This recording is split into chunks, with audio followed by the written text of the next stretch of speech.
অঙ্ক number 17 number 59 BBS pass 2019 জি sir. ওকে একটু আমরা যদি আগের মতন আর একটু মনোযোগ দিয়ে একটু পড়ি নি প্রথম আছে cash account receive offer merchandise inventory store supply কারো কোনো অর্থ বুঝতে সমস্যা না আমাকে বলবে কেমন জি sir. Trade insurance store equipment accumulated application store equipment আমরা জানি অ্যাকুমুলেটেড অ্যাপ্লিকেশন স্টোর ইকুইপমেন্ট থেকে বাদ যাবে তাই না জি। তাহলে দুইটাতে ঠিক ছিল দিয়ে দিই আমরা একটু তারপরে আসো অ্যাকাউন্ট পেয়েবল ক্যাপিটাল ড্রয়িং আমরা জানি ড্রয়িং ক্যাপিটাল থেকে বাদ যাবে তাহলে ড্রয়িং একটা ঠিক ছিল ক্যাপিটাল একটা ঠিক ছিল দিব আমরা সেলস এন্ড সেলস রিটার্ন আছে নি সেলস এন্ড সেলস রিটার্ন এখানে একই সাথে লেখা আছে টাকাও দুইটা দেওয়া আছে দেখো একটা ডেবিট দিকে একটা ক্রেডিট দিকে যেটা ক্রেডিট এর হচ্ছে সেলস এর যেটা ডেবিটের এটা রিটার্ন এটা ভাবিও না যে আগে সেলস আছে মানে আগেরটা সেলসের টাকা না আমরা জানি সেলস ক্রেডিট দিতে হয় সুতরাং এখানে ক্রেডিটের টাকাটা সেলসের টাকা আর ডেবিটের টাকাটা সেলস রিটার্নের টাকা তাহলে সেলস রিটার্ন সেলস থেকে বাদ যাবে এখানে আমরা ঠিক চিহ্ন দিয়ে দিই আমি পারচেজ আর পারচেজ রিটার্ন এখানে পারচেজ ডেবিট সুতরাং প্রথম টাকাটা ডেবিটের টাকাটা পারচেজের কার আর পারচেজ রিটার্ন ক্রেডিট সুতরাং ক্রেডিটের টাকাটা purchase return purchase discount purchase থেকে বাদ যায় কার থেকে বাদ যায় তাহলে পারচেজে আগে একটা ঠিক চিহ্ন দিছি পারচেজ রিটার্নে একটা ঠিক চিহ্ন দিছি এখন পারচেজ ডিসকাউন্টে একটা দিছি পারচেজে যায় আরেকটা দিছি তাহলে পারচেজে দুইটা ঠিক চিহ্ন পড়ছে মানে পারচেজে দুইবার কাজ একবার রিটার্ন বাদ যাবে আবার ডিসকাউন্ট বাদ যাবে পে 3 মানে কয় পরিবহন sales salary expense rent expense other sellings expense utility expense এখানে দেখো আদার সেলিংস এক্সপেন্স নামে একটা সেলিংস এক্সপেন্স বলে দিয়েছে কারণ আমরা এখানে ওই অ্যাডমিনিস্ট্রেটিভ এক্সপেন্স সেলিংস এক্সপেন্স আলাদা করাটাই আমাদের জন্য বেস্ট হবে হ্যাঁ আচ্ছা আবার সব অ্যাডজাস্টমেন্ট গুলো আমরা যদি একটু বলি ইনভেন্টরি মার্চেন্টাইজ ইনভেন্টরি আছে 30000 টাকা আর স্টোর সাপ্লাই আছে 500 টাকা তাহলে স্টোর সাপ্লাই কিন্তু সমন্বয়ের ভিতরে একটা কথা আছে নি 4 নম্বরে জি স্যার। তো ওখানে একটা স্টার চিহ্ন দিই অ্যাক্রুড এক্সপেন্স অ্যাক্রুড অর্থ বকে অ্যাক্রুড অর্থ 4 নম্বরে স্টোর সাপ্লাই 4 নম্বরে উপর থেকে এক্সপেন্সেস বকেয়া ব্যয় সমূহ বকেয়া ব্যয় অ্যাক্রুড অর্থ বকেয়া স্যালারি এক্সপেন্স আর ইউটিলিটি এক্সপেন্স দেন স্যালারিতে একটা ঠিক চিহ্ন দেন আর ইউটিলিটিতে একটা দেন স্যার মার্চেন্টাইজ ইনভেন্টরি মানে ওটা হচ্ছে আমাদের মজুদ পণ্য বলতে এটা সমন্বয়টা হচ্ছে সমাপনী মজুদ তাহলে মিলে নাই আচ্ছা এখন অ্যাক্রুড এক্সপেন্সে সেলস স্যালারি এক্সপেন্স নিচে থেকে 4 নাম্বার তারপর ইউটিলিটি একবারে শেষেরটা এটা চিহ্ন ডিফারেন্ট ইন্স্যুরেন্সের কথা বলা আছে উপর থেকে 5 নাম্বার এটা চিহ্ন ডেপ্রিসিয়েশন এক্সপেন্স অন ইকুইপমেন্ট এটা অ্যাকুমুলেটেড ডেপ্রিসিয়েশনের সাথে এটা চিহ্ন উপর থেকে 6 নাম্বার অ্যাকুমুলেটেড ডেপ্রিসিয়েশন এই মাল্টিপল স্টেপ ইনকাম স্টেটমেন্ট আমাদেরকে বহুবার বিশিষ্ট একটা বিষয় বের করতে পারছি ডিটেইলস টাকা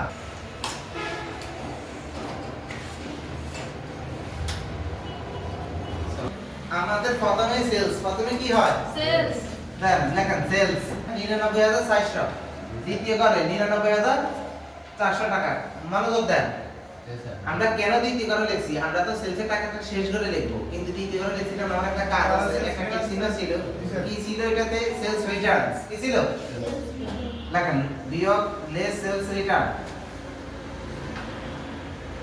সেলস রিটার্ন কত ছিল আমাদের 987 99,400 থেকে 987 বাদ দেন 98,413 98,413 টাকা আমার বিক্রয়ের সাথে আর কোনো কাজ ছিল না বিদায় আমি বিক্রয়ের টাকাটা শেষ করে নিয়ে গেছি এখন আমরা এখান থেকে মাইনাস করব less cost of goods sold বিক্রিত পণ্যের ব্যয় বিক্রিত পণ্যের ব্যয়ের ভিতরে আমার 60টা আইটেম থাকবে কয়টা আইটেম 60টা আইটেম থাকবে 60টা আইটেম কি প্রারম্ভিক মজুদ নিট ক্রয় সকল প্রত্যক্ষ খরচ সমাপনী মজুদ এর ভিতরে প্রথম তিনটা যোগ হবে 4 নাম্বারটা বিয়োগ হবে এবং 60টার মধ্যে কোনটা যদি না থাকে নাই আমার কিছু করার নাই ঠিক আছে 60টা বেটা তাহলে প্রারম্ভিক মজুদ এটা আমাদের নিতে থাকে মার্চেন্টাইজ ইনভেন্টরি দেখো প্রারম্ভিক মজুদ প্রথম এন্ট্রি 29,450 আছে জি বিগিনিং অথবা ওপেনিং যেটাই বলো বিগিনিং মার্চেন্টাইজ ইনভেন্টরি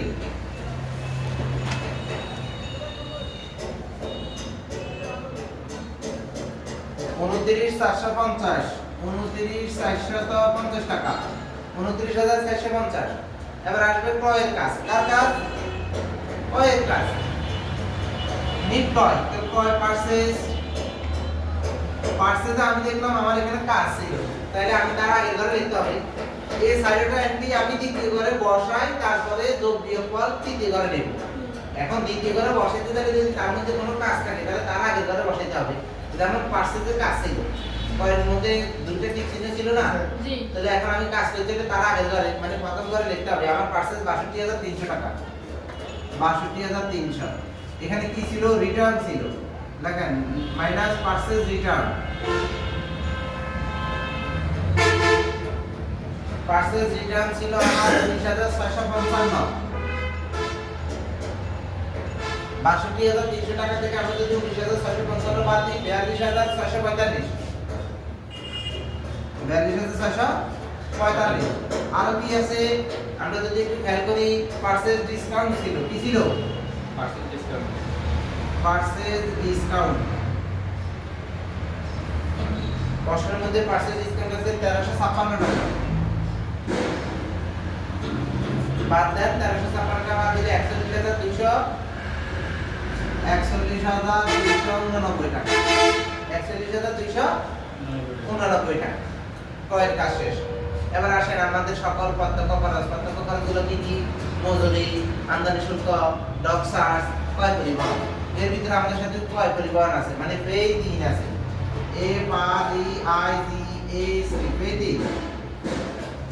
পেই দিনে আমার আছে ২২,৬১, ২২,৬১। এই তিনটা আইটেম আমরা বলছি প্রথম তিনটা আইটেম আমাদের যোগ হবে। তিনটা আইটেম আমরা যদি যোগ করি ৯ থেকে ১০ এর শূন্য হাতে আছে কত? ১, ৭৩,০০০ টাকা। এবার 6 নাম্বার এন্ট্রি বাদ যাবে, লেস মানে বিয়োগ ইন্ডিং ইনভেন্টরি ইনভেন্টরি সমবায় মজুদ সমন্বয়ের ১ নম্বরে দেখো ৩০,০০০ টাকা দেওয়া আছে, কত দেওয়া আছে? ৩০,০০০। তো ৩০,০০০ টাকা বিয়োগ করো, ৭৩ থেকে ৩০ বাদ দিলে ৪৩,০০০। এই আমার পাঁচটা গুড চলে গেছে, ঠিক আছে? তাহলে আমরা যদি আমাদের সেলস থেকে কস্ট অফ গুডস বাদ দাও ৯৮,৪১৩ বিয়োগ ৪৩,০০০ সমান ৫৫,৪১৩, কত? ৫৫,৪১৩ টাকা হয়েছে আমার গ্রস প্রফিট। এই পর্যন্ত সবাই যদি তথ্য হলো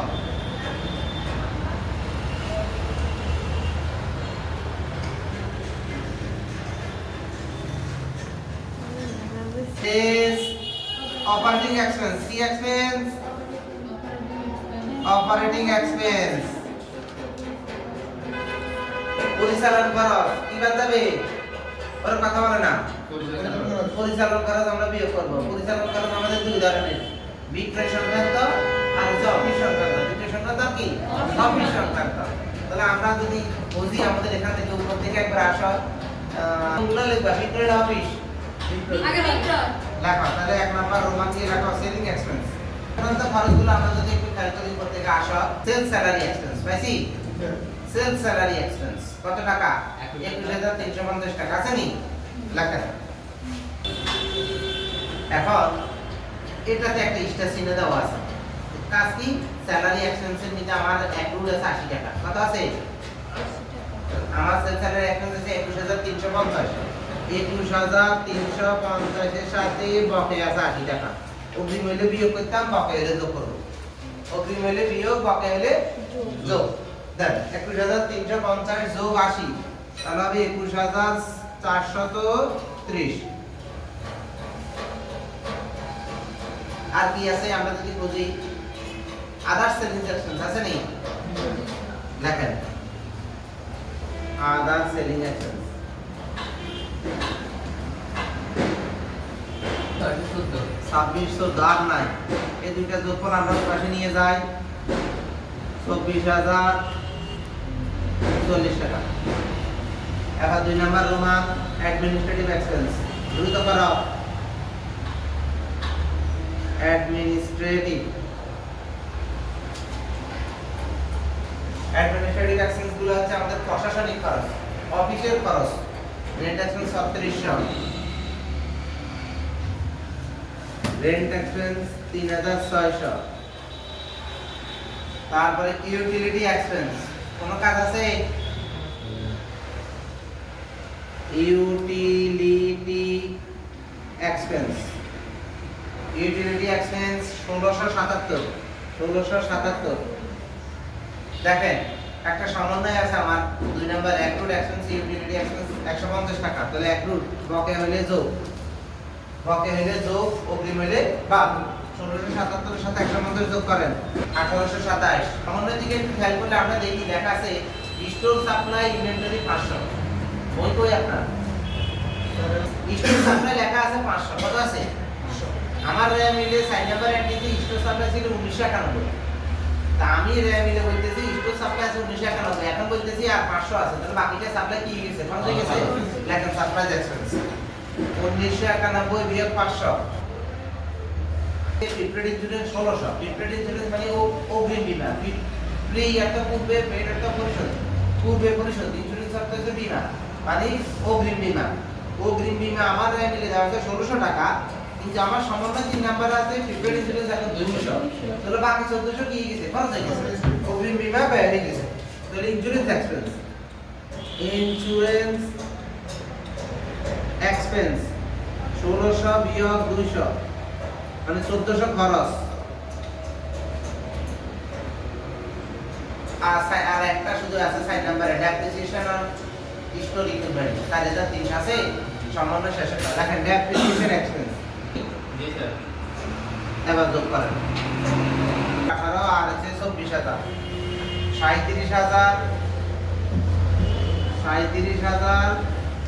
37662 টাকা।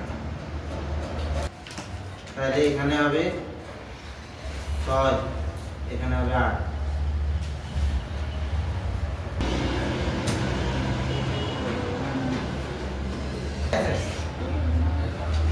Current C double R E N T, current assets এর মধ্যে লেখো শুরুতে আমার ক্যাশ আছে, কি আছে? ক্যাশ। দাও লেখো ক্যাশ। দ্বিতীয় করে আমি তো লিখবো কেন স্যার? 3175। জি স্যার। তার মিলেছিল বা জি sir. Account receivable 9200।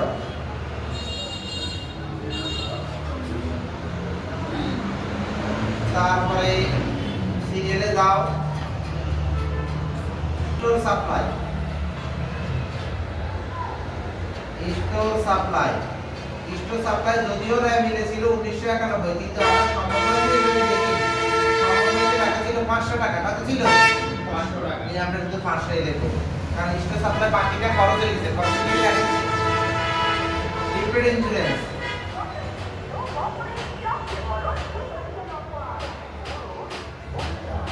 Prepaid insurance র্যাম মিল আছে 1600, কিন্তু সমন্বয় লেখা আছে 200, মানে বাকিটা খরচে দেখাইছি আমরা, 1600ই থাকবে। আর কিছু নয় র্যাম মিলে সমন্বয়, তাই আমরা ইন্ডিং পার্সেন্টেজ ইনভেন্টরি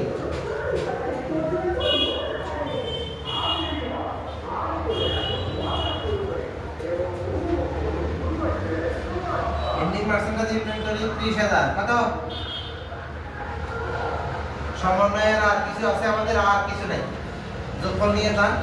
স্যার আমরা বিষয়টাকে বলে দিতে তো আমরা দেখাই আয়ার বে না না বিষয়টাকে বলে এই যে এখানে যে লেখছি প্রিপেড ইন্স্যুরেন্স লেখছি না, না বিষয়টা লিখছি ইন্স্যুরেন্স এক্সপেন্স।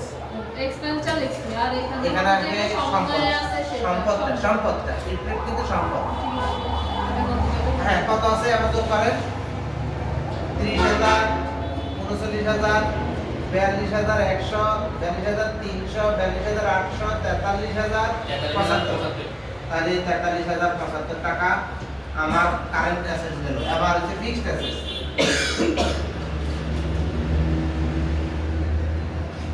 ফিক্সড অ্যাসেটস এর মধ্যে স্থায়ী সম্পদ, স্থায়ী সম্পদ একটাই ছিল store equipment.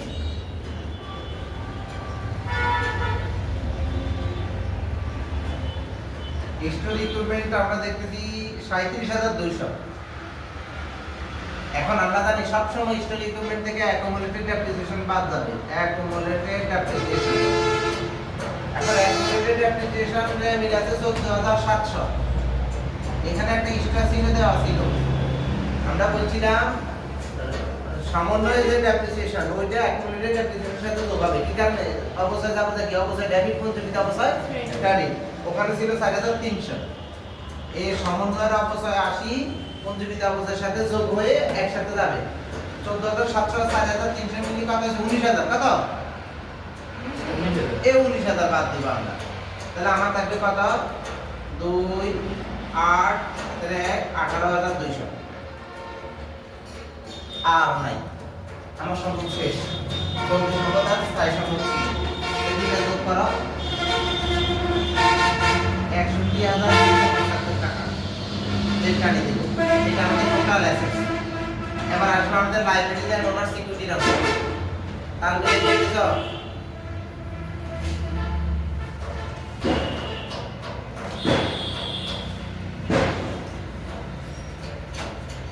লাইবিলিটিজ and owner security ওটার মতো লেখাও এখানে যে তুমি এক নম্বরে কারেন্ট টোটাল অ্যাসেটস লেখা লাগবে হ্যাঁ লেখেন আপনার ইচ্ছা লিখলে লেখেন না লিখলে সমস্যা নেই কোনো সমস্যা নেই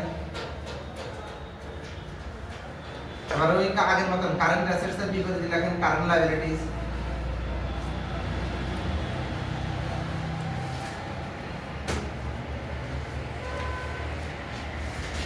এখানে এক নম্বরে যেমন কারেন্ট অ্যাসেটস লিখছি এখানে এক নম্বরে কারেন্ট লাইবিলিটি লিখছি ঠিক আছে কারেন্ট লাইবিলিটির উপর থেকে যদি আমরা পড়ে আসি অ্যাকাউন্টস পেয়েবল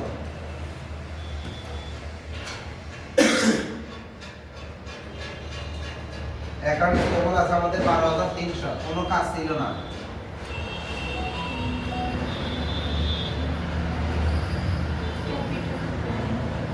ক্যাপিটাল তো ওই অ্যাক্রুড এক্সপেন্সের মধ্যে আছে দেখেন অ্যাক্রুড স্যালারি এক্সপেন্স সমন্বয় 2 টাকা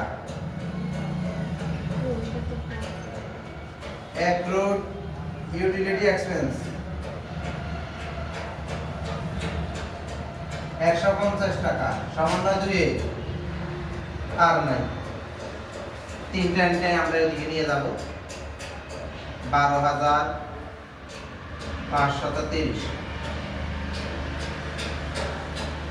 এবার এখানে আছে আমার ফিক্সড অ্যাসেটস তা আমার ফিক্সড লায়াবিলিটিজ হচ্ছে লস রান লায়াবিলিটিজ মানে ঋণ তো নাই আমার তা আমার কিছু করার নাই মানে লায়াবিলিটিজ শেষ কষ্ট ঋণ ছিল না কেমন এবার আসো এর গেছে ওই এর ব্যাপারে কি ওই মানে মালিকানা সত্তর অংশে কি আছে প্রথমে ক্যাপিটাল কি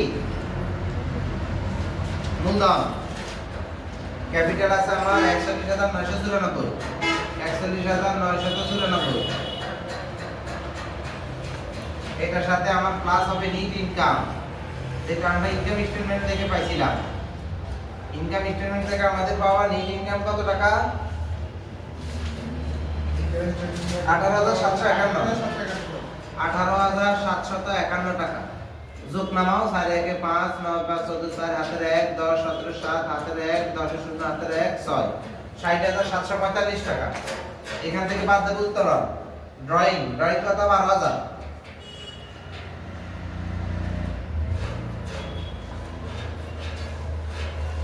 12,000 বাদ দেন তাহলে 48,745 এবার আমার এই লাইবিলিটিজ আর ওনার সিকিউরিটির অংশ আমরা যোগ করি 5 4 3 7 7 5 12 2 হাতের 1 8 1 9 9 2 11 1 হাতের 1 5 6 61,275 টাকা দেখেন আমার সম্পদ পাস আর তাই মালিকানার পাস এটাই মিলে গেছে 61,275 টাকা আমাকে যে টেনে দেব অঙ্ক শেষ এই ভিডিও ফাইলে